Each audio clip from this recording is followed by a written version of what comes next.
Hello, Hello? you are Oscar, right? Yes, Can you turn on your webcam? I Oh, can. thank you. Hello, my name is Heinrich, and I am the HR of Schutzstaffe company. And yes, I am a man, we don't have a lot of girls around here. We are the biggest company in the Germany. Let me introduce what we offer. Well, lunch breaks, maternity leave. You can also work at home if we have partisans there. Good pensions, of course, if you survive and we win the war. We give you a lot of professional troops to command and will dispatch your squad into Ukraine, Poland, or Belarus, and the rest is up to you. Have fun. Tell me, please, about your hobbies. I like to drink alcohol. Unalive people use illegal substances. Did I mention unalive people? Oh, and I also like little girls. Okay. Oh, and also, I forgot. Tell me what you're good at. My strong side is in asymmetrical warfare. It's asymmetrical because I can win in a battle with only 10 to 1 advantage. Okay, let me talk to my superior. Yes, he's an absolute madman. It's what we need. Oh, okay, Mr. Himmler.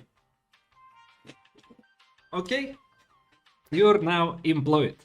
Yeah. Do you want an example of a person who created pseudoscience in a totalitarian state? Here it is, Trofim Lysenko. He was born in 1898, but only learned to read and write at the age of 13. He studied in absentia to become an agronomist at the University of Kiev. Lysenko's first assignment was to study the possibility of growing legume, cover crops to provide livestock with feed and to obtain green manure.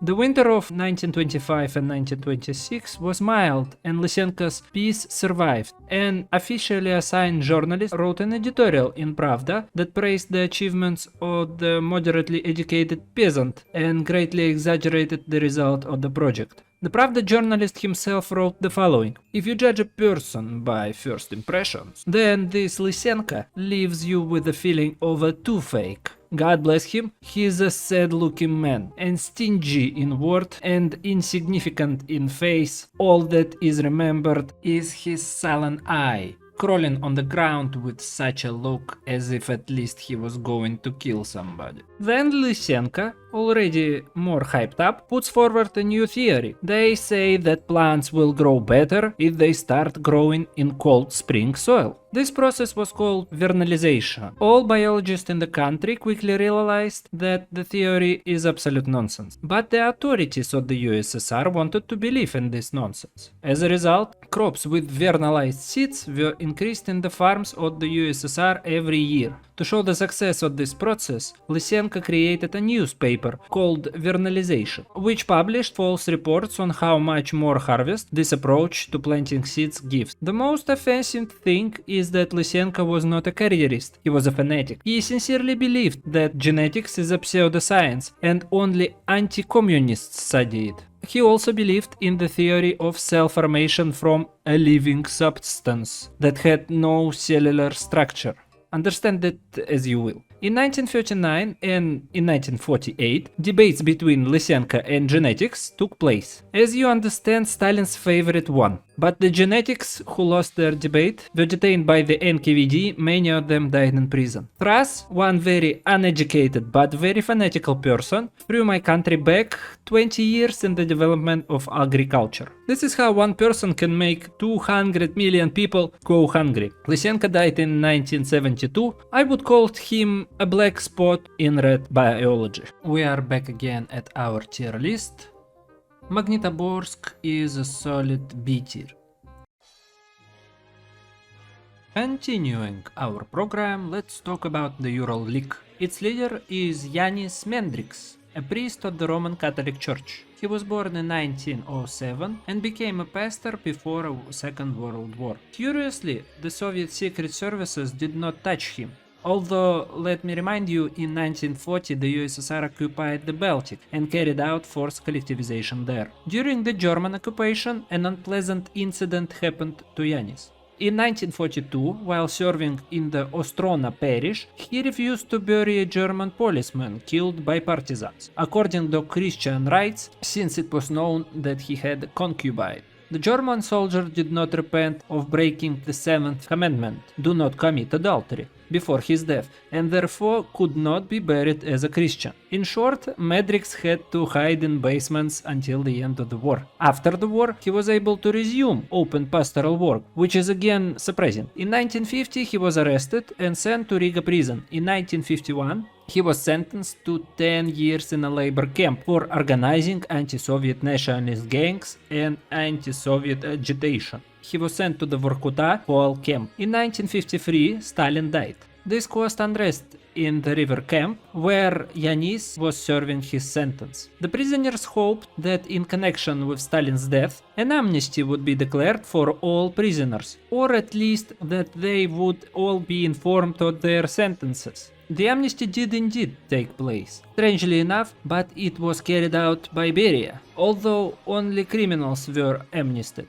Unrest began in the camp, prisoners organized committees and refused to go to work in the mines. Yanis Mendrix also joined the rebels. For a week after the first strike, the camp administration seemed to do nothing. They increased security around the perimeter, but did not take any measures against the prisoners. The mines were visited by the USSR state prosecutor, Roman Rudenko, the same one who was the USSR prosecutor at the Nuremberg trials.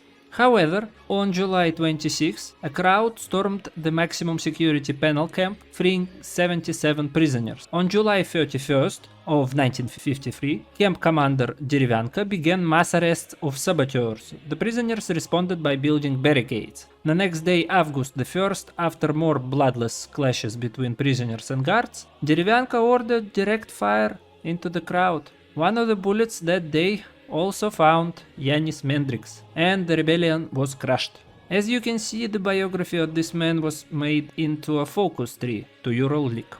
As for our tier list, Ural League is a solid B tier. Hello guys, it's me again. Don't forget to like, don't forget to subscribe. If you have an idea for my video, type in the comment section below.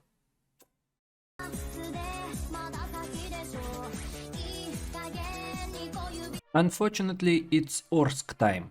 What's wrong, you ask? The problem is Oscar Dirlewanger, a man with a biography that will make it nearly impossible to monetize this video in the future.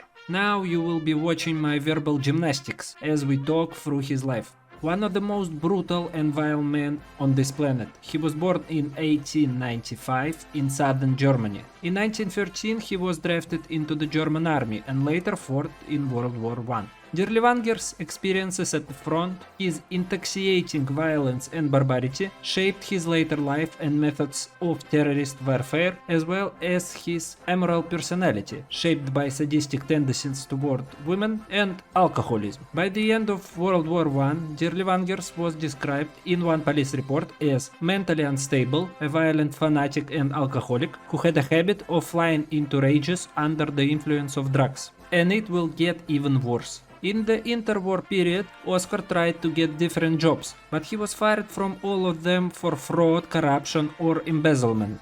In 1934 he was tried, stripped of all his awards and kicked out of the party. You know which party, I will not say it. What did he do? I will say it, a little girl was involved in this case. Already in 1937, in order to justify himself in the eyes of the party, he goes to participate in the Spanish Civil War. In 1940, he is reluctantly reinstated in the Brown Party and made the head of the combat unit. Of course, no one wanted to give normal soldiers to subordinate to such a person, so they took prisoners from the special camps. I strongly recommend you read his biography. it's a pitch darkness. I will not say anything about the Second World War and Oscar's participation in it. The most terrible crimes that you can imagine in your head, he committed them all. This man's life ended with the same stupid violence. The Poles who guarded him ended the cycle of violence and released him into another world on June 5-7, 1945. Back again at our tier list, I wanted to put Orsk in B tier, but I hate Dirlewanger, so C tier.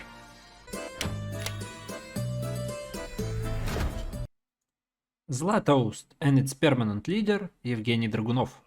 He was born in Izhevsk in the family of the gunsmith. His father worked at the Izhevsk machine building plant, and already in childhood the future designer got acquainted with weapons. From an early age he showed interest in technology and shooting. In 1939 Dragunov got a job at the Izhevsk machine building plant, where he first worked as a mechanic, then as a foreman. During the Great Patriotic War the plant actively produced small arms, and Dragunov participated in the adjustment and production of rifles and submachine guns. But the whole world knows him not for this. It was Dragunov who developed the Dragunov self-loading sniper rifle, SVD. Work began in the late 50s, and in 1963 the SVD was officially adopted by the Soviet Army. The rifle was distinguished by high accuracy, reliability, and ease to use.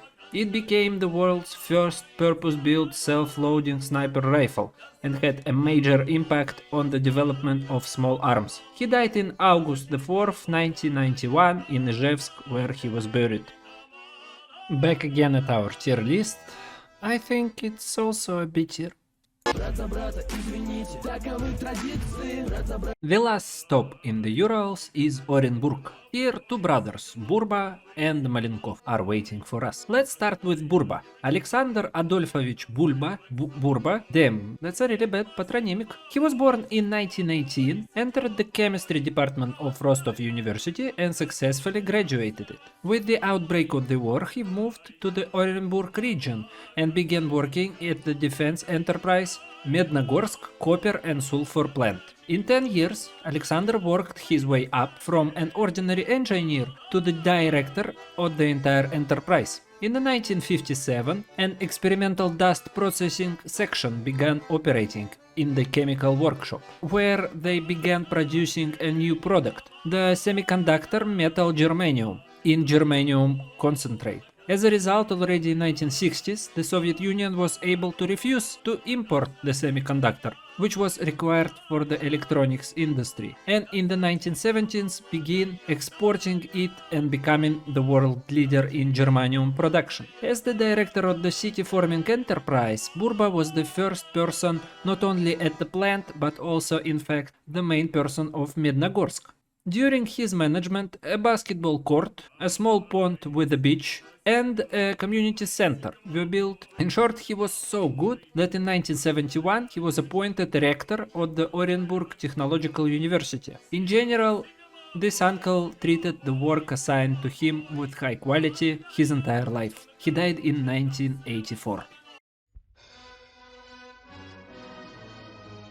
And finally, to conclude our Ural epic, Georgy Malenkov. Georgy was born in 1901, graduated from the Orenburg Gymnasium, and already in 1920 joined the Red Army. During the Civil War he was a political worker. After the war he entered the Moscow Technical University and led the purges against Trotsky's elements there. During the 1930s he experienced rapid career growth. By 1946 he became the head of the personnel department of the Central Committee. If I explain it in simple terms, then Malenkov was actually assigned the duties of Stalin's deputy in the party. Malenkov played one of the important roles in the Leningrad affair. It was he and Beria who fabricated the case. In short, Malenkov, in collaboration with Beria, eliminated his political opponents in the literal sense of the word. When Stalin died in March 1953, Malenkov initially emerged as his most prominent successor. He was named Premier of the Soviet Union and briefly appeared to be the dominant leader. However, Malenkov was not a charismatic figure and lacked a strong independent power base. He soon faced opposition from the Soviet leaders, especially Nikita Khrushchev,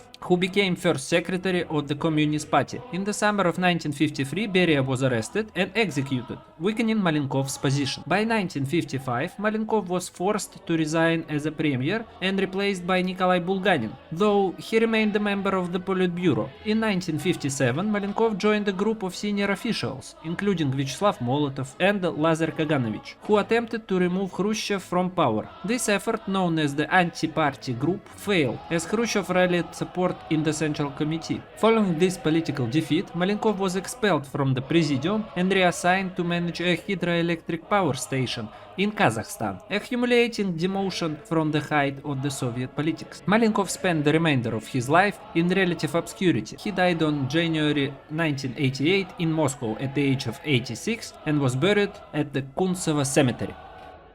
The last country from the Ural region, Orenburg, you guessed it right, Bitir.